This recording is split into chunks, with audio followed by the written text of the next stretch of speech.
Hello and welcome to episode 4 of Weekly Reset, a Destiny podcast.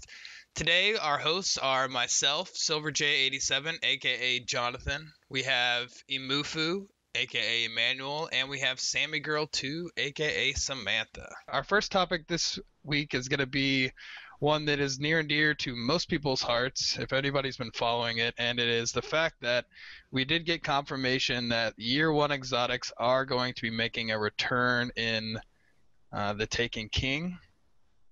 The source is Edge Magazine, and then there's a Game Informer interview where Luke Smith reconfirms it. So they said eventually all Year 1 exotics will be released over time to Year 2 Power and Attack. I'm assuming Year 2 Power and Attack. They said it's mostly a balance issue with the new meta they're trying to do. They want to create like a new season in The Taken King, and right now they didn't think that they could get everything balanced, so there's a smaller list of the Year 1 exotics that are moving up with a new Year 2 version that will have the right attack or defense. Most notably, Icebreaker and Gallahorn are probably the ones that people are either happy or mad about the most. Mm-hmm. And I can see why Bungie has an issue balancing that. What do you guys think on this? I guess I'll hop in. Yeah, I had a huge issue with the Gallahorn specifically. I mean, it's not just because I didn't have it until maybe 2 months ago, but I mean, you think about running in specifically Crucible and just like any of the cheeses and any of like the hard bosses or raids, right? They were slamming them with, all right, everybody get out your Gallahorn. Or if you look at LFG, right? Oh, I need a Gallahorn for this group. So it's definitely, if it was a problem solver, it almost created additional problems in other areas. So I could see why they wouldn't be carrying it forward, even though I was really happy when I finally got mine. Yeah, and I know and beyond. I know when Zur sold it a week or two ago, we got one for Sam, since she's pretty new to the Destiny world, so she hasn't even had a lot of chances to get Gallahorn, but we went ahead and bought her one. And then I was looking on LFG, and there's these crazy messages where you must have earned your Gallahorn or all these things. It's like, it's still a Gallahorn. Like that makes you a better player. Yeah. I was already shunned right whenever I start. So I'm glad that they're doing this kind of stuff. I'm glad they're holding stuff back. I know lots of people, especially those that just got Gallahorn with Zur, aren't going to have as much of an opportunity to experience how overpowered it is. And I think one of the main things that they wanted to try, he even talked about this with Fatebringer and Vision of Confluence and some of the raid weapons that people automatically gravitate towards to do stuff. Like if it's Arc Burn, Fatebringer just automatically pops into your head. Even though there's not tons of other primary arcs, but there's other primary arc weapons. The Fang, I love the Fang, but they talked about it, how he wanted to try to eliminate the truly OP weapons. You don't want to have something that you always turn to for everything in the game. I guess they're trying to make it so that, you know what, for this thing I might use this weapon, and this weapon's going to be good for this. It's not like always Gallahorn. Even on non-solar burn nightfalls, I would use the Gallahorn because it's like 2 rockets in one. I might as well just do that and burn the people down. And I think one of the things that's a symptom of is poor designs, and we'll get into some of that with the raid and the strike reveal stream. But yeah, I think they're trying to eliminate that problem. That they feel responsible for making like Icebreaker and Gallahorn kind of one of those weapons you always have to turn to because of how some of the strikes and how some of the game was designed. Yeah, I mean it definitely moves it away from having individual player styles, right? When you have weapons like that, it makes it so that the player styles are the weapons. So it's like, okay, Gallahorn, Icebreaker. I personally actually gravitated away from Icebreaker once I got my Black Hammer, and that's just because like I'm a lot more accurate with. I'm a lot more about the accuracy shots, and so I found that actually catered better to me because of the recoil was a lot less than the Icebreaker. And so I'm like, I can definitely land 3 precision hits and get my mag returned to me. And so I think as long as they, stay along those lines to make it so there are those alternatives for the different play styles, they're going to be more likely to keep people in the game because people are going to drop off if they can't. That's not how I like to play. So Yeah, well, and nothing for the me. one of the big things is you're relying on RNG to make you a better player, Mm-hmm. which I mean, good players should be good with. I mean, you watch some of those Crucible guys; they'll use the most underrated weapons and still go in and smash people. Mm-hmm. So, and I'm glad they're doing that. That's a really good thing. So there is a list of the exotics that we know from the stream 2 weeks ago now that we know are moving on. We'll post those in the show notes. There's a Reddit list of all those. And then one more thing on this topic is there was a PlayStation Magazine article, and they talked about one of the new exotic arc auto rifles. This doesn't really have to do with year ones moving on, but on the same exotic train. It's called the Yukon Visara, which I might be butchering the name, but I did want to. There was a little bit shared on that. It's an arc auto rifle that's exotic, and it kind of chains lightning on the shots. So I'm kind of interested to see that. And I think with the new exotics coming in, and only a portion of the year one, it'll really make people think about what they're using in a situation, and then as they see how people are doing with the new ones and maybe where the meta's going and how balanced it is, maybe we'll see those year ones that didn't move up, maybe we'll see them move in faster if they get a better idea. So let's jump on to the next topic. Raid development. So there's an article in Game Informer specifically talking about the raid design and how they go about it. And Luke Smith said again that this is definitely their biggest raid yet. They talked about some like lessons learned and how they go about creating them. So E-Man, you want to talk a little bit about some of the notes on that article? So they're going with some of the lessons learned, and I'll actually even interject my own personal experience. Mm-hmm. One of the ones that they mentioned was the Crota's End lessons learned, player containment. The first time I even ran Crota's End with a group of people, the first thing they did at the bridge spot was they said, "Come over here. I got to show you how to hop up on these parts." And so before I even actually learned how to do the raid, yep, the legit way, I already knew how to cheese it. Mm-hmm. Same thing with anything of the vault stuff. When we got to Atheon, they explained, okay, well, there's the part where you can force them off the edge that they fixed, so we got to figure out some other way to address this. But for this next piece, they created a specific team of play testers that they named Velveeta to run these raids. Yeah, so right, cheese. To run the raids. And so the goal, you think about it as like hackers, right? So they want to find as many ways to complete the raid as possible or find all the exploits. It's, like I said, it's very similar to a technology company hiring a group of like external hackers, pair of fresh eyes to, okay, this is how we've created it, try to break it, try to figure out a way so that we can go in and fix it so that before we release it, right, these things are already patched. Yeah.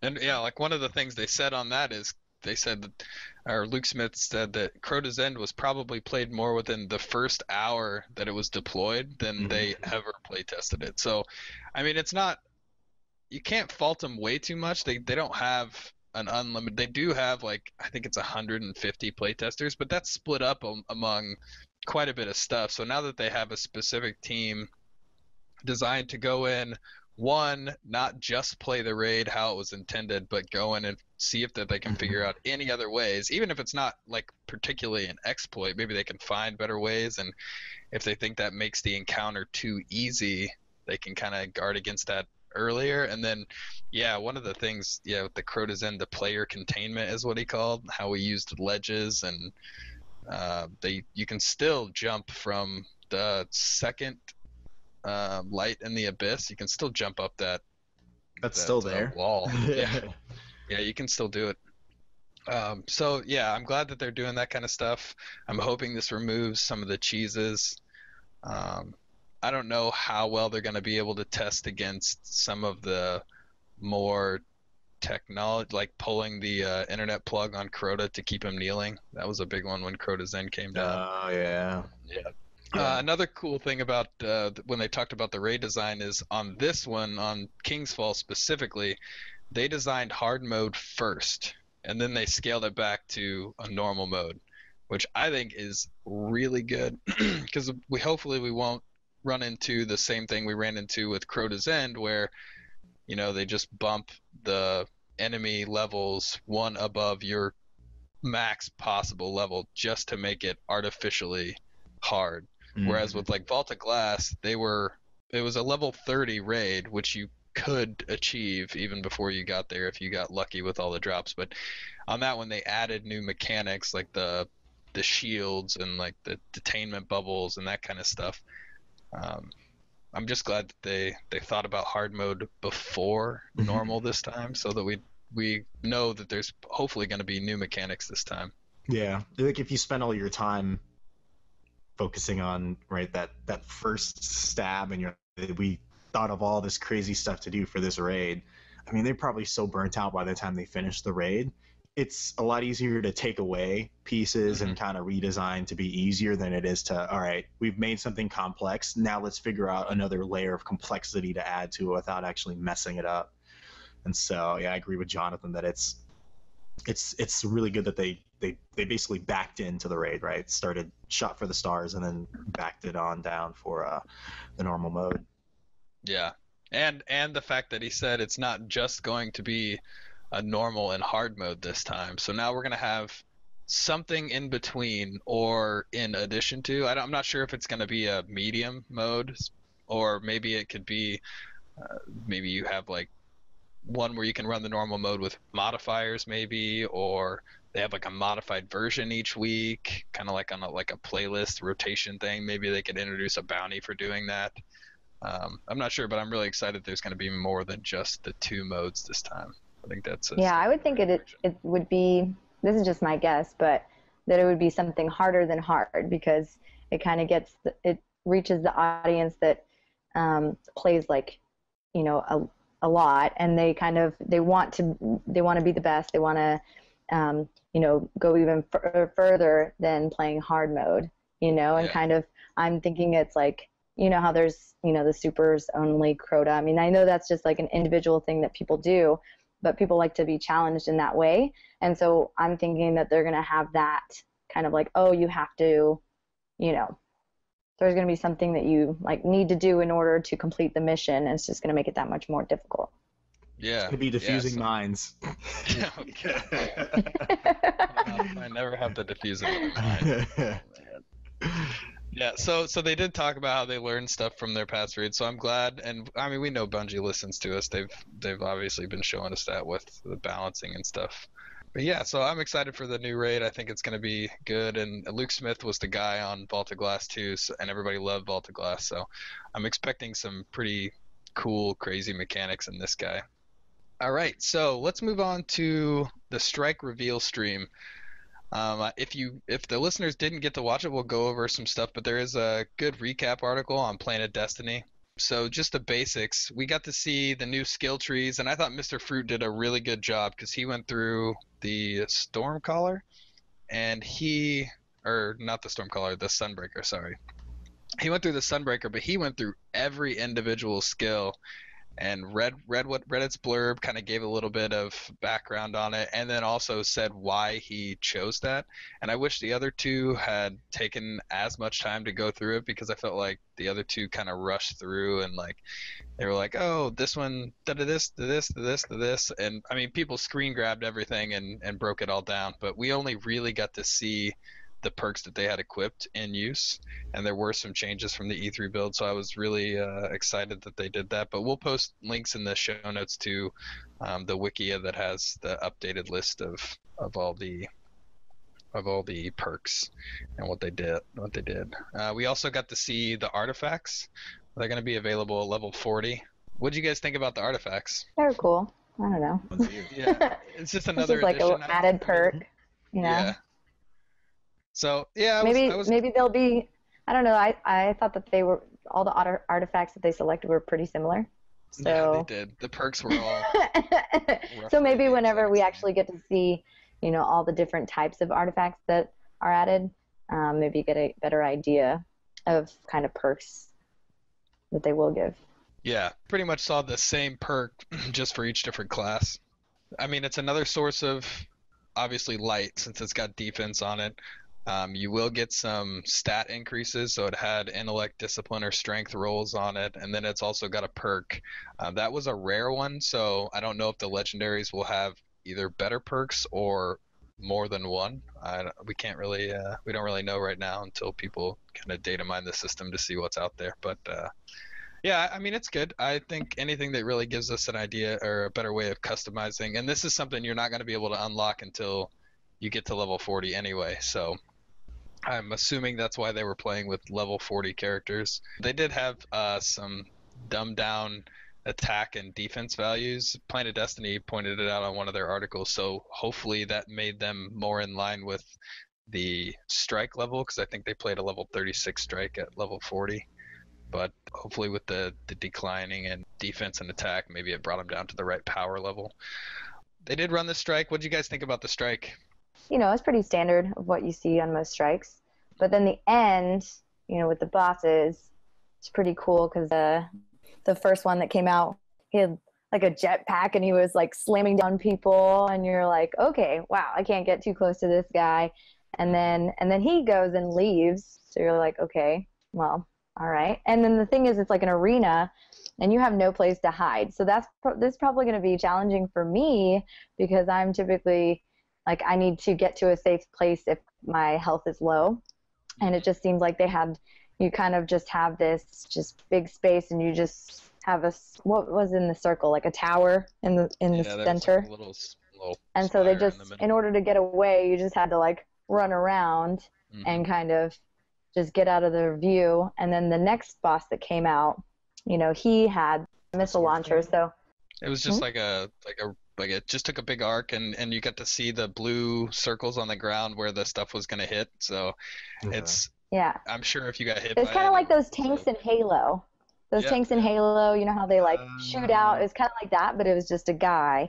And then, so in that instance, you can't be too far away from him. And it's like the first boss was, you couldn't get too close to him. Mm-hmm. And then the second one is like, you needed to get close to him in order to attack him, else you'd get bombed on. He also had that shield too that he put up to reduce incoming damage. So you needed to get close. So I mean, I like the fact that there were two completely different ones, and it was just a little bit more. It was a little bit more paced. You had like an objective. I like the fact that there's nowhere to hide. You can't like just go stand in a corner and shoot a guy, peek out from a corner. The ads I thought were minimal enough that it made it so they weren't the main goal. I felt like your main thing in that fight was the boss, and the ads were just there to keep you moving around, basically. So you had to dodge the boss, and you had to eliminate the ad. Boss fights now, I'm way more worried about the ads usually than I am about the boss, because you can get away from the boss. But with these mobile bosses, I think that's really good. So what happened at the end of the strike after you damage these guys and they go out, switch spots, you damage the next guy? And then they go back, and then they come back together. So then now you have someone who's trying to hit you close range, someone hitting you from, far range. So in this strike, you basically just have to keep moving. There's not really a moment that you can just kind of stand there and hang out. And I think that one is specifically going to be difficult for me, but it'll be challenging in a way that will make me better at being mobile and attacking at the same time. Yeah, and it's also a better focus on teamwork, right? You can use teamwork a lot more. I mean, soloing it's probably still doable. I don't doubt that, especially on a normal mode, it's probably going to be soloable. But if you're running with a team, I mean, you could do some pretty cool team. You can play super off of super, and I think it just makes the fight way more dynamic, which is one of the things that they were going for in the first place. And that's also one of the things we were talking about with the exotics. Now it's not, you have an exotic that is really good specifically for this strike or that, or this one of the brothers or the other brother. And then I also think the hammer. The sunbreaker. Super? Yeah, Sorry. Super. Yeah. I like because that one can be close or long range. And so you can kind of use that. I think that would be good. for that strike. I don't know. So is it like kind of like a beefed up, better version? Since I didn't see it, like, so I'm not gonna lie. Is it like a beefed up version of Prison of Elders? No. I mean, the strike itself wasn't that long. I think they got through it in like 25 minutes or something like that. So Yeah. definitely not Prison of Elders. No, and they took. I mean, they took their time. They were BSing a little bit, and Mr. Fruit punched one of the canisters and it exploded on him, which was pretty funny. But I didn't think it didn't look overly difficult to me. I'm sure if you're actually at level 36 with level 36 guns, it's probably going to be a little bit more difficult. Or if it shows up for Nightfall and they get the right modifiers on it, I'm sure it can be pretty difficult. But overall, up until the bosses, I didn't think it was that much different. I did feel like there was less ads. There wasn't as much emphasis on ads. They saw a tank halfway through that they had to do it, and it's more like the tank you fight in the new strike with Scanix or Sanix or whatever his name is. It's kind of like in an enclosed area, so you have limited places to move, and I thought it was pretty well designed strike, but I thought the main difference was definitely the boss and how you got to do some more mechanics. Well, and how they move, and like the capabilities that the bosses have, and they kind of like come right at you. Most bosses beforehand have just kind of been there, and then they don't really move too much, and so you go to them. But in this instance, it's like reverse, and they're like coming at you like the whole time. So well, again, I would say you don't go to big... them; you just stand off and shoot them from afar. So it makes most of these bosses so easy. You can get away from them really, really easy. But I like the mobility in the bosses. I thought it made the fight much more. Yeah, and the arena is small, so I mean, like it's kind of it's not like Prison of Elders. You got like a wide area. You have like different areas that you can go. This is just kind of like a one room, and then a tower in the center, and so you're kind of forced to go at them. Yeah.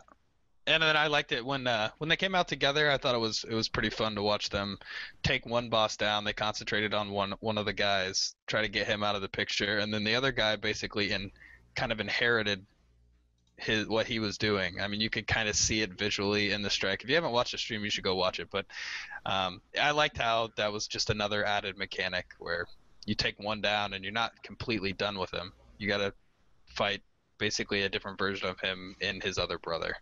So I like that. So one of the other things they talked about in some of the articles this week and on the stream itself was now we're going to have boss specific or strike specific gear in the Taken King. So and now you're used to running stuff, and it doesn't really matter which strike you do, like Nightfall, or if you run it through the strike playlist or something like that, you're not going to get a drop for that one. But now they're talking about how they wanted bosses to mean something a little bit more in this one. So now some gear can only come from that boss, and it's still RNG. There's still RNG involved, so it's not like you run it the first time and get that piece of gear. But I like that. I like that. You know what? I really like that weapon. And then you can kind of look at it and maybe see that it came from the Shield Brothers. So you go in there and you're like, ooh, I want that. And you can just play Shield Brothers because now you have like a goal in mind. So I like the fact that they made the bosses themselves mean something. Yeah. A little bit more. Honestly, when we run Nightfalls now too, like until we get to the boss, I'm like, I don't even remember who the boss of this stage is. And, that's obviously not something that you want to design your game to have, right? You don't want to be like, oh, like I just made these strikes they play and everyone forgets it. Like, by attaching that weapon drop or that armor drop to that specific boss, they get that. Oh, I remember how hard it was to get this helmet, right? And so they'll always remember which boss it is. And the second you drop them in that strike, even if it's for another Nightfall, they'll know. They're like, oh, great, now I have to fight this guy again. So. I mean, story-wise too, you want the story to mean something. So the fact that you don't really know. You don't even really care who the boss is until the very end of the strike. That just kind of shows how poorly the story was for Vanilla and then the two expansions. I know there's not a whole lot going on in the story. You don't really have like, oh, I'm doing this in the strike because of this. It's like, oh, I'm going to kill all these guys, get to the end, and then kill whatever is there. It doesn't really matter to me. So, yeah, I think they're going in the right direction. We also got to see the sword. You always know. Yeah, that was cool. Yeah, I wish they put it in. I Go wish ahead. that they were looking at it through his eyes though, because it was like Yeah. one of the other guys was looking at him using the sword, and Yeah, so we so didn't really get to see like how the energy is decreasing while he's using it or any of that kind of stuff, which I wish we would have saw. I wish they would have done a better job of switching around people to see who had the best view of the boss so we could really understand exactly what was going on rather than watching somebody kind of turn tail and run away at certain points. They should have. I wish they would have switched. And then when he used the sword, I would have liked to see what it was like when he's actually using it because we got to see it hit a couple Cabal and then he used the shield on it, which I'm excited for. But we'll see what happens. Maybe they'll show us a little bit more this week in the stream. So I think that's pretty much all on the reveal strike. It was pretty short. It was only like 40 minutes, so there wasn't as much information as the tower reveal that they did last week. But let's go ahead and move on to the Dreadnought and the Court of Oryx. So Edge Magazine released a article this week, and then there's a Planet Destiny article that does a really good job of summarizing it too. If you can't get to if you don't have an Edge Magazine subscription, but they go over, and part of it they go over the Dreadnought and the Court of Oryx. So the Dreadnought, your patrols are going to open after the initial story missions, which we already knew because we know one of the story missions is you setting up beacons to do the patrols. So we kind of assumed that the patrols weren't going to be available before that. But they said specifically in the Dreadnought itself, there's lots of secrets. There's going to be chests with no information on how to unlock them. There's going to be chests in places where there's not really an apparent route to get to them, so we can kind of they're going to test our ability to manipulate the geometry, I think, which is kind of funny. There's invisible platforms, which you can use your ghost to scan for now. So the ghost has other purposes. You can scan stuff in the environment. And then there's also going to be like items that drop that don't really have a stated purpose, but they said that they could be used as keys to new weapons. Maybe you build a weapon from it. And we already know about that some of the exotics are going to come from like finding stuff in the Dreadnought, which I think is pretty awesome. Yeah, isn't one of them supposed to be like 50 pieces? Yeah, you're supposed to collect 50 pieces of something. I can't remember which exotic it's Whoa. going. I'm still in the middle of doing my Elder Cipher, so I don't even know if all that. Yeah. I'll be like, Yeah, sign me, exactly. please go collect these pieces for me. I'll put it on Fiverr. I'll get some Fivers on there. Yeah. But hopefully so now that brings me to the next point is, yeah, I was kind of, it depends on how they roll it out. If it's collecting 50 pieces of something and it becomes a grind, I don't want that. But if there's enough stuff that you're going to be there anyway, I don't think it's that big of a deal. And with the Court of Oryx, which is basically an area in the Dreadnought where you can force public event like things to happen, only in this one, instead of concentrating on ads, they're concentrating on different bosses that come out. So in this, one of the players in the fire team uses a rune, or not even in the fire team. If you're just walking along, you can jump into it too. So somebody has to have a rune to activate it, and there are 4 tiers of difficulties. I'm assuming they said something about being able to purchase runes, so we haven't really seen how that's going to go, where we're going to be able to purchase. Maybe you have to find the higher tier ones instead of buying them. But yeah, so it focuses, the boss ones focus on having to figure out the mechanics of the bosses. So they gave a couple examples. One of the examples was 3 wizards, and you have to kill them all at roughly the same time, or they start to respawn, which I think is pretty cool. There's another one where an ogre that it can't get hurt with gunfire, but can get hurt by like AoE damage from other enemies. So they had to explode cursed thralls near him to do damage to him. And then another one was 2 powerful knights, and their shields couldn't be taken down unless they were next to each other. So you had to try to force them next to each other and then do damage on them. So I think that's really cool. You have to kind of manipulate where they're going, and I don't know. I really like the fact. I'm hoping they're going to use this to test boss mechanics for either future strikes or raids or any of that kind of stuff. Like, yeah, I don't know. What do you guys think? I was even just trying to think about a game that I've played before where any of this stuff was really. This is all like, it's pretty innovative, at least to me. Mm-hmm. Like I said, I don't know. It just could be that I've missed some games. But yeah, I think this is pretty innovative. Like I said, I don't know. It just could be that I've missed some games. But yeah, I think this is pretty innovative. Like I said, I don't know. It just could be that I've missed some games. But yeah, I think this is pretty innovative. Yeah, I wasn't. I never really got into World of Warcraft, but I think there's something like that in World of Warcraft where you can physically summon them or force them to happen. I really like. I think it's going to give the Dreadnought another piece. I mean, I'm kind of equating it with the Pack of Wolves thing that we had right before House of Wolves Mhm. drop, where everybody was out just doing patrols for like a week Farming for straight to keys. farm keys. And yeah, it I didn't was. get one.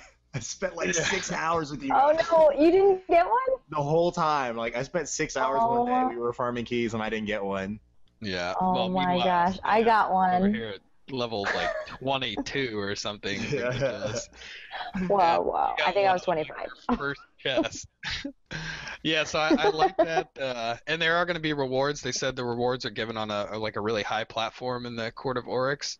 And they said everyone in the fight gets a reward, not just those on the fire team. But they said the player that sacrificed the rune to summon them will get the best drop. So I think that's pretty awesome. I think like farming Yeah. runes or buying runes is going to be something where you can go in there and like test. I'm hoping that there's not just a set of bosses that they launch with that they keep there the entire time. I'm hoping they add to it. So um, really they do a lot of testing with the Court of Oryx on Hmm. us, which I think is going to be awesome because that's a good way to get feedback without having to roll out a whole strike. You can just test a specific mechanic. Hmm.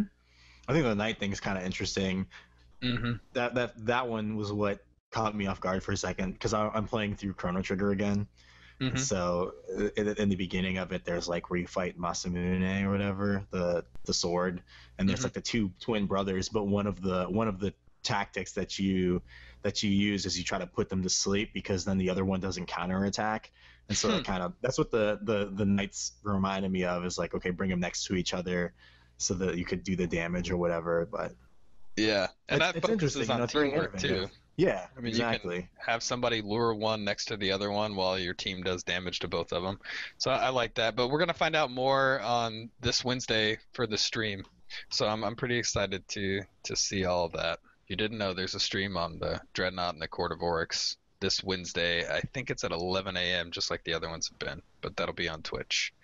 All right, let's go ahead and move on to the next topic, and this one is leveling and light. There's going to be some rehashes, but we did find out some new stuff, and we got some commentary from Luke Smith in the Game Informer podcast this week, and he's with the split of level and light. They wanted to basically untether the idea of grinding for max level, so they wanted to make the vertical climb, i.e., getting max level, easier and shorter than the I guess horizontal thing that you could do with all the customization. So now that they've untethered those, getting to level 40 you'll be able to do fairly easily just by playing. But then once you hit level 40, the amount of customization has gone through the roof with Arms Day and the ability to infuse and basically make everything max level that's in year 2 or all the legendaries anyway. So I think that's a good step in the right direction. People can customize how they look. They can use the guns they want to use at max level, and then they won't be forced into the whole I have to have raid gear. And I'm not going to use anything like in vanilla and the Dark Below, where you basically had to have raid gear, and if you didn't have all the raid gear, then you were going to be doing 33% less damage if you were one level below. It's a lot better for the player and the customization standpoint. What do you guys think? Goes back to my earlier statement about maximizing the play styles, right?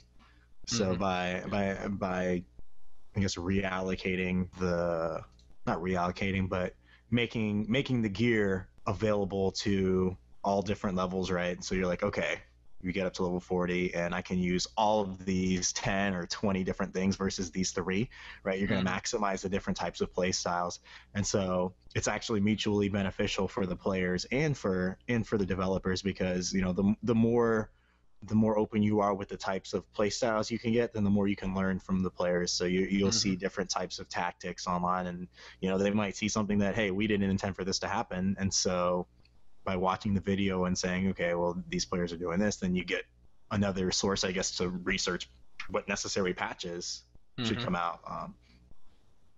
Yeah. Yeah, for Well, and I sure. think their focus is also to kind of give the user the ability to adjust to what their play styles are. You know, some people are good at sniping far away, and then they'll have different armor that will, you know, enhance certain abilities depending on that play style. So they're, you know, you kind of create your own type of character, and it's not so much as like, you know, like, I mean, I'm still 33 and I haven't, you know, gotten to 34 yet, and like just focusing on your level, but more like building your character around your preferences. Mm-hmm. But the elitist in me definitely is like, you know, I'm all for I think it's better because like we're saying, you can customize more and it allows for more possibilities. But the elitist in me is like, man, they didn't even have to do the raids to get that helmet. Like, Yeah. You know? Well, So, but I think it depends on where you can get max gear, though. Because with Infusion, if you want it to be up to the max level, you have to find the max level gear and multiple pieces, even in order to bring something that's subpar up. Mm-hmm. So I think it's even going to be more. It's going to be more work to get your customized things up to the max light level than it was in the past. Like now with Etheric Light, it's just like, oh, go find Etheric Light. Like you can get it from a Nightfall. You can buy it in Iron Banner, which doesn't really you don't need a lot of skill to get stuff in Iron Banner. You just need to play a lot or get lucky with some good teams. But if now, I was like, yeah, hold on that one. Yeah, but now with this guy, I mean, and I don't think the raid is going to be the only thing to drop max level gear, but if it was, you'd have to go into the raid, find multiple pieces in order to make one that you really liked up to max light level. Fair enough. Yeah, so I mean, I think even at that point, you can be like, look, I have max level stuff that all started way below max, so you know I've done lots of these things, gotten lots of these drops in order to bring it all up there. So I think even that is going to be like, wow, he spent a lot of time getting that to max level. And I think that's cool because if that's your play style and you really like a gun, like some people are still in love with the LDR. Now it's not making its way up there, but it's just like that. You fall in love with the weapon. Now you can bring it with you, and maybe it complements your playstyle more than the raid stuff does. Yeah. So I think that's cool. They also did shed some light on the attack versus light.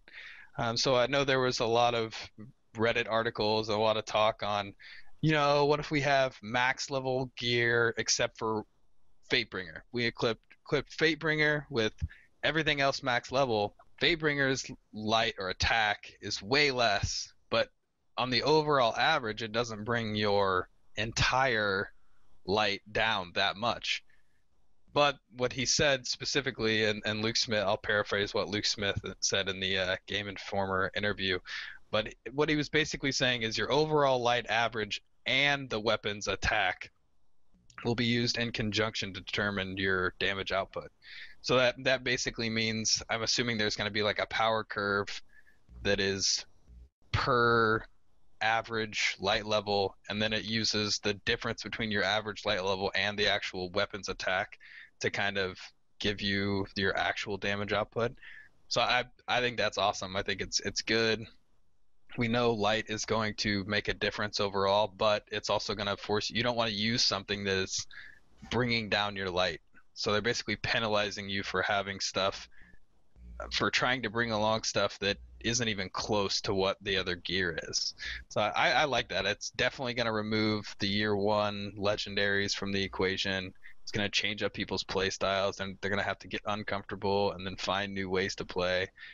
A lot of people probably don't like that, but I'm just getting bored with how the meta plays out now, because it's like, yeah, I want to use these weapons, but if I'm serious and I want to get this done fast and I got this laundry list of stuff I want to get done, I'm going to use whatever the meta says is the best weapon. Yeah, it's not easy trying to knock out 3 Nightfalls and all 3 characters every Tuesday, and they're like, all right, we got to run trials, okay, and then we have to do Prison of Elders or whatever, so our Iron Banner's on, so we got to get to level 5 Iron Banner. Yeah, so I'm glad about that. Let's see. The next topic is well, this will be a pretty quick one, but they did talk in the Game Informer article about subclass balancing. So one of the questions brought up towards the end of the podcast was a question about how Titans seem underpowered, or Titan Supers specifically seem underpowered comparatively to the rest of them. But what Luke Smith said was they plan to look at the balance of all the original subclasses and as the Taken King is played, and he said they could even possibly retool them. So I'm glad that they're looking at it. I don't really agree with the Titans being underpowered. I think, like Luke Smith said, the Defender is probably the best PvE subclass because you have that bubble, and especially if you're wearing Helm of Saint 14, you're just untouchable. Like, I'd rather have a Titan on my team than even a Warlock that can revive, because yeah, you can revive, but you can also get shot dead completely quickly. Right when you revive. Right when you Were they revive. saying that Titans seem to be less powerful right now, or in right now? Right now. And I right now, yeah. Oh, for some So reason that I was thought that was with the new subclasses. no. yeah, that's what I was thinking. People are you were pretty saying. impressed by people are pretty impressed by the Sunbreaker. I think it's going to be pretty powerful, but Oh I think yeah, they were just that's the talking hammer about, one, right? yeah. I want a Titan just because of that. Yeah. And so yeah, people are, and I agree. Defender in Crucible might be less effective, but if you have, I mean, if you play Not if you're against a playing good control. defender, yeah, well, yeah, not if you're playing control, and if you're playing a good defender, even in trials, a good defender, if you placed a bubble in the right spot, you can do some damage with that thing. You put on Weapons of Light and you go out there, you can body shot people with a sniper and kill them in one shot with Weapons of Light. And then if the it's got orb enough generation effect. on top of that, like, Yeah, well, in Crucible, I think it's less effective because people know not to shoot at it. They're either going to go in and break it, or they're just going to stand back. But I think if you have a roaming Titan defender, and I think it's True Vanguard that's got a couple of videos out on it. I mean, he is ridiculous with a defender in Crucible. He roams around. He doesn't sit in his bubble. He just goes back and forth and gets Blessings of Light, and then goes around and kills people, comes back in, gets Blessing of Light, goes around, kills people. He'll use it to defend against supers. So if he sees like a warlock Nova bombing or something like that, he'll pop it underneath him so it can take the brunt of it, and then he can get out of there. Like, yeah, I mean, if you know how to use it, it's really good. But I agree, attack wise, it's probably the hardest super to use in Crucible. Yeah. But I'm glad they did specifically say that they were going to look at subclass balancing. So that was the main point I wanted to bring up, is eventually we might see some changes to the original subclasses. And there are definitely things broken with some of the subclasses. I mean, quick draw on Blade Dancer is way too good. I know in sweaty matches and skirmish they specifically say you cannot run quick draw because it's just too good, switching back and forth. I mean, I use it when we run trials because I can, if I miss on my headshot with the sniper and I get the body shot, I'll switch to my Mida and then pop one shot in their head, and it's like that. It's so there are definitely things they need to look at, but I'm glad that they did address the it. Mida. Yeah, on that note. Yeah, I'm not happy about that, but we'll get by. Eventually it'll make its return. But there are we're kind of backtracking, but there are new exotic scout rifles coming out, so I think that is also one of the things they looked at with the exotics, is how many new ones are getting released, and so that they could have like a decent balance of exotics per weapon archetype. So I think that's good. Well, let's go ahead and move on. Let's move on to the weekly update. So E-Man, you want to run us through the Bungie weekly update and some of the highlights there? Bam. Weekly update. Source Bungie. So we'll talk about the Nightfall. I think Jonathan actually mentioned this earlier about the modifiers will be chosen by Bungie instead of RNG. And so, yeah, that's something that was already brought up in the podcast earlier. The burn skulls will motivate weapon and gear rotation. Yeah. So, there'll be more of an incentive to, like we keep saying, it's creating different play styles, right? So it's not going to let you just sit and pick one thing and roll with it. Yeah. And now with the damage reduction for specific types of damage on the chess pieces, It's going to motivate you to grab a chess piece that's got a solar reduction perk on it versus a void one if you're running a solar burn Nightfall and that kind of stuff. Yep. The Nightfall requires level 40. And so here's the big thing. I know there are a lot of threads that are out there about what it actually means. We're pretty sure, and we know that, right, the wiping's not going to return the fire team to orbit. So it's going to have the standard raid 30-second timer to revive on death. And so I know that they were talking about that's one of the biggest complaints, right, is the Nightfall is like a chore. You have to do it, and you pussyfoot it, right? You sit in the back or you hide in the corner. You find whatever area you can snipe from, thus bringing out your icebreakers and your black hammers. And so I think this is what they're aiming to move away from with removing the return to orbit penalty. And so with that, there's not going to be a buff though for the Nightfall and TTK. And I think specifically, well, one, we don't know. They said wiping will no longer return your fire team to orbit, but they didn't say what wiping would do. Is it going to restart the entire strike or just from the last checkpoint? My personal opinion is it's going to be the last checkpoint, or else I don't think that they would introduce the 30-second revive timer on death. It's kind of like a raid in a sense where you don't get. I think I read that the reason why they're not doing this anymore is that they don't want people to play it safe. They want, because they said that with how it is right now, that people tend to fall back or take it easy, but they want them to like go full force and just like go for it and put their all into it. And so I think that was in the weekly update, is like they were saying they just want them to take risks.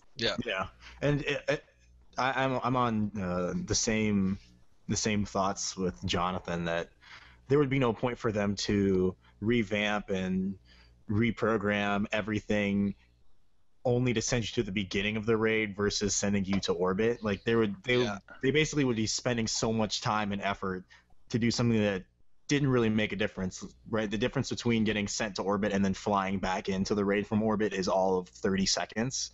Yeah. So if everybody's complaining, that is annoying. And if they were going to keep it, I've complained about it before. I'm like, oh, why don't they just send me back to the strike? But since they're talking about all the not taking risk, and they want, I wouldn't play the Nightfall any differently if I got sent back to the beginning versus into orbit. I would just complain less about having to go back into the strike. And then they would have to spend a bunch more time again fixing that on the next patch they do, or next update, or next expansion. So might as well just save themselves some time and do what everybody wants. That'll fix the problem. Exactly. And with the no Nightfall buff, like you said, I'm glad that they don't. Some people are mad that they don't get the buff. I hope we still get the blue flames around our head when we do it. But with the no buff thing, I think that's a good.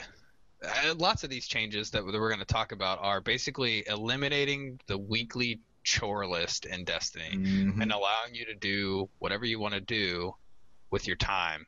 And so they talked a lot about how the philosophy of the game is they want it to fit into your regular life. They don't want things to you don't want to have like 40 things to do, which now I could make a checklist that's like ridiculously long, and it would take me probably 15 to 20 hours a week with doing the entire checklist on every character if I did all the dailies, the weeklies, the nightfalls. With Iron Banner, I'd be screwed. I wouldn't sleep if I wanted to do all the Prison of Elders and the raids and everything else. I don't even remember the last time anyone in our clan has done the daily or the weekly heroic. I think Jeff does. I think Jeff does on a pretty regular basis, actually. Well, Jeff does everything, so can't count that. But I haven't even done a weekly in I don't know how long, because it's probably been 2 months for me since I've done a weekly, and I think I was even just bored. But like you said, on every Tuesday, the first thing I do, like when I'm leaving work, is I look at my Wednesday meetings. I'm like, okay, do I have enough time to like get some multiplayer in with the team, with the clan, and do all the nightfalls? And it shouldn't be like that. Yeah, And so with the Nightfall buff removed, they did redo the experience. They compensated for it, so now experience is going to be buffed a little bit. So it's going to be a net gain for people who don't do Nightfall regularly. But for people that do Nightfall all the time, it's not going to feel any different. I'm still going to do the Nightfalls because I want the Nightfall drops.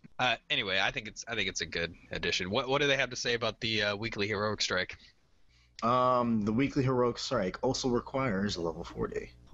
They removed the weekly heroic strike and added a Vanguard heroic playlist in its place. Mm-hmm. And so with that, the first 3 weekly strikes will get you legendary marks. Did you guys talk about the combination of the marks on one of the earlier podcasts? Yeah, we went over the basic uses of all the marks and how there's no cap now and all that stuff. Okay, yeah, and so it's the 3 weekly strikes per account. So that's what will receive you the legendary marks, and they're guaranteeing a legendary engram drop from your character's first clear of the weekly heroic strike. So basically that means that you can play with the same character 3 times and get that many. I think that's good, primarily because I only have one good character. Yeah. No, but I remember you guys like always switching out your characters and Yep. You know, I mean, if people have their favorite type of character, and I think that doing this, people will have more enjoyment because they're going to be choosing their first or second favorite character to do these the strikes. Mm-hmm. Yeah. Well, and I thought it was weird because they said the first 3 weekly strikes is per account, but then they said they guarantee a legendary engram drop from a character's first clear of the heroic strike. So I wonder if that's 1 per character or 1 per account. I don't know if maybe that was a missed typo, because they did say all this stuff about they don't want you to have to switch characters. They want you to play how you want to play. They don't want to force you to do things 5 times and all that other stuff. But then when they said per character from the legendary engram, I thought it was a little backwards than what they were trying to do. So my assumption is hopefully that was a typo. Now the weekly heroics are also not going to have the guaranteed 9 strange coins. So they have said on Twitter and tweets since then that, yeah, they're removing the weekly heroic and it's not going to give you guaranteed strange coins, but Xur is still going to only accept strange coins, so they're making strange coins drop more frequently in other activities. So I think it'll be fine. I think ideally we find we get the same or more amount of strange coins just from doing the strikes, the stuff that we like, rather than having to do the weekly. So I thought that was good. So now for the weekly PvP, we have our own little kind of ritual that we can do where they've added the weekly PvP bounties. So you have bounties available for the entire week, and when you get all of those done, you get to grab the True Meaning of War bounty, and that is going to grant you Nightfall tier rewards. So now it's something for the PvP community to do what they want to do to get Nightfall stuff, rather than if they don't really like PvE. So I really like that. I know. See, Sam's on the opposite end of me. She plays more PvE. I think I do all the PvP bounties every day before you guys get on. No, but I prefer PvP. Oh. Because that's how Halo you need was, to and so I like. Then. I mean, I just do the PvE because that's what Johnny tells me I need to do. I mean, that's how you get the gear up until now. That's how I get the gear, but like, no, I prefer PvP. But I guess with these, the weekly bounties, is it going to give more incentive to play PvP more? Yeah, kind of like the strike. Well, maybe not more incentive. It's just going to remove the barrier for the PvP people where they think they have to go over and do PvE stuff to get big rewards. Now they can do what they like to do and still get big rewards. Yeah, because I finished my Iron Banner bounties for today by noon. So I'm joking when I tell you, I actually went to go get donuts this morning and came back, and I was like sitting here playing. Oh, that's right. Cool, I'm done. Nice. Well, no, I prefer PvP, so. So yeah, that'll be good for all the PvP community, and I'm gonna enjoy that too. Yeah. Because eventually the PvE for me gets kind of boring. Maybe on this one it won't get as boring with the new stuff that they've added, but towards the end of all of the expansions, the last month or two before the next one drops, I'm pretty much only playing Crucible because now I get to face people and it's always changing and it's always different. So I really like that. On that same-ish topic on the weekly update, they also went into the daily heroic and the daily PvP stuff, and so now they've increased the reward, but they've now only required it 1 clear per account to get the reward. So again, it's kind of the same thing they did with the weekly heroic strikes, where they've said, okay, you can do this all on 1 account, you can play with the person you want to play with, and if you do this, we're going to give you a good reward, and now you only have to do it once per account, which kind of minimizes the grind, and the daily list of stuff to do for your characters goes down, and then it also allows you to play with who you want to play with. So I think all of these can be summed up by basically those different pillars. They want you to play how you want to play. They don't want to force you to do something that you don't really want to do just to get ahead. That's right. But if you want to do it, there's always some benefit to that. So you're still going to get drops and stuff, but I think it's a good direction.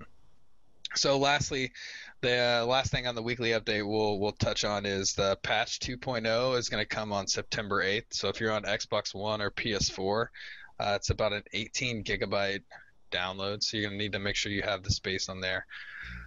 And they also recommend you set your consoles to auto download the updates. So if you're at work or school, you can have it whenever you get home. And then if you're on the 360, it's a 10 gigabyte download. And then PS3, they said you're going to need 20 gigabytes of space.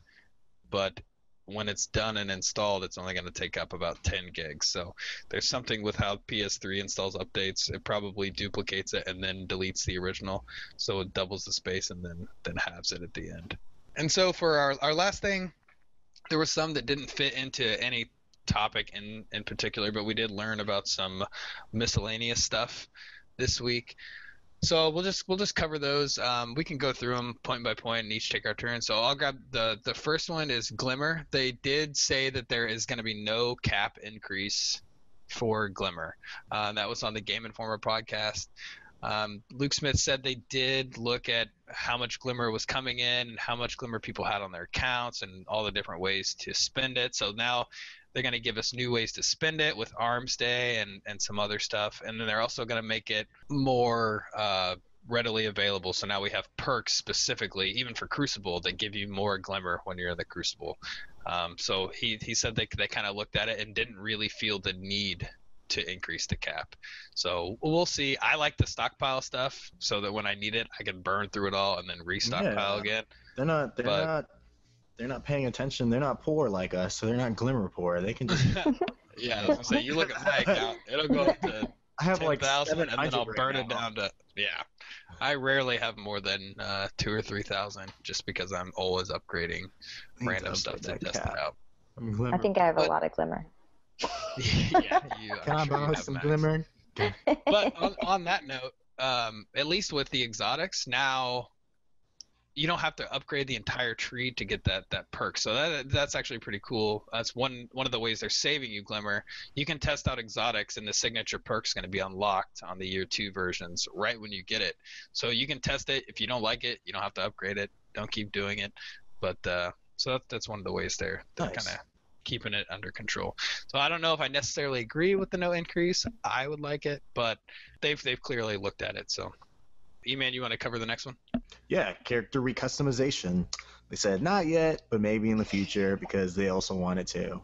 Yeah, I want to recustomize my character. I get a little bit bored. You don't want to just see the same thing every day. Space barbershop. Yeah, exactly. They should put that like the bar area on the tower. Come on, they could put like a little barbershop. You can go. Mm-hmm. You could go sit in line. No, how bad would that suck? They like implement stuff from real life that you hate doing. You're like, this is not what I bought this for. Like, you can get a pedicure. Yeah.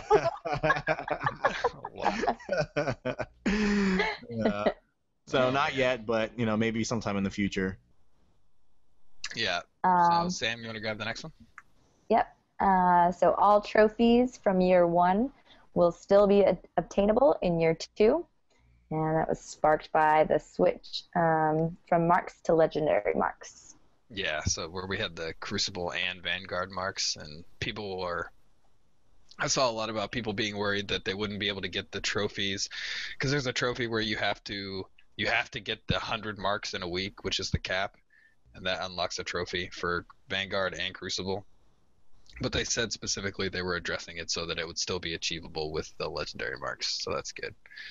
The next one, emotes. They asked a question on the Game Informer podcast about if they can, how will they equip motes, and they basically said that the left D-pad is where you'll be able to switch up what you do. So the other ones will still remain the same, but the left one you'll be able to customize a little bit. So I think that's good enough for now. We don't have any customization to that stuff, so I think that's okay.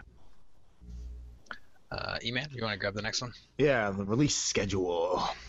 No official time yet, and no news on Raid release. Yeah, so kind of like here's some news. It's not really any news. Yeah. So if you're wondering, well, I know there was some stuff on Reddit.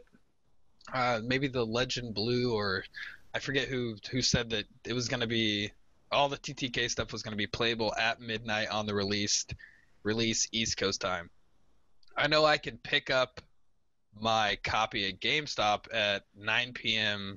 Pacific, because they do the, like, GameStop does the midnight releases that basically based on East Coast time, so I'll be able to get mine at 9 p.m. But they still haven't said when it's actually going to be playable, if it's going to be playable right at midnight, and so they rehashed that in the Game Informer interview as well. And then with I still am trying to figure out when the raid's going to come out.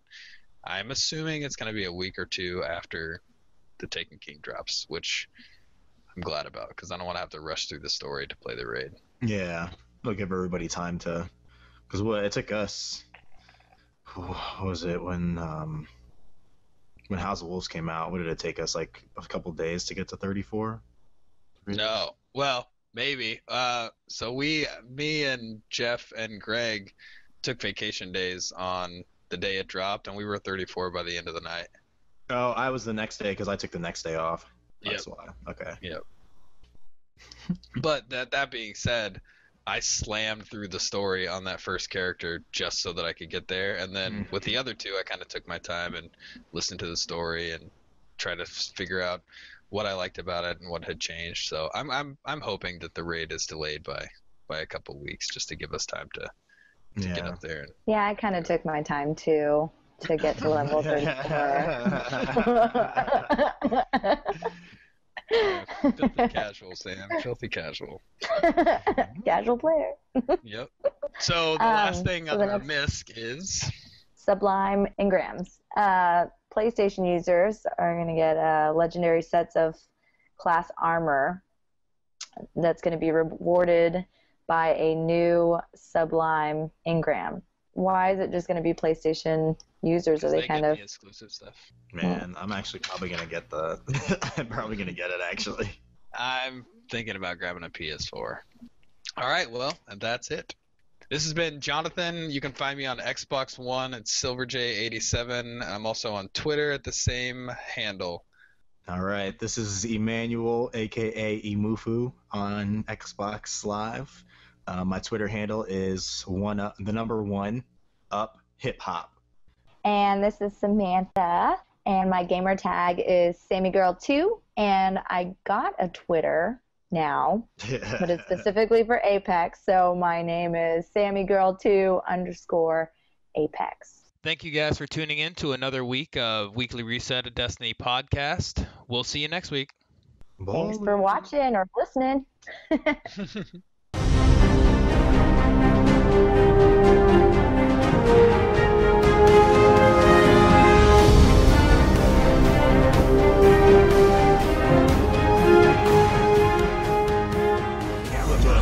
Yo, we bring more life than the traveler. It's my destiny. destiny, yeah, it's my destiny. Gotta be the best, cause you know that it's my destiny. Paul, no flinch, Crotas, and rodent ink. Cause I'm the king like I'm the Jordan. West part of the planet is where I've been raised. From my grave, now the tower's where I be spending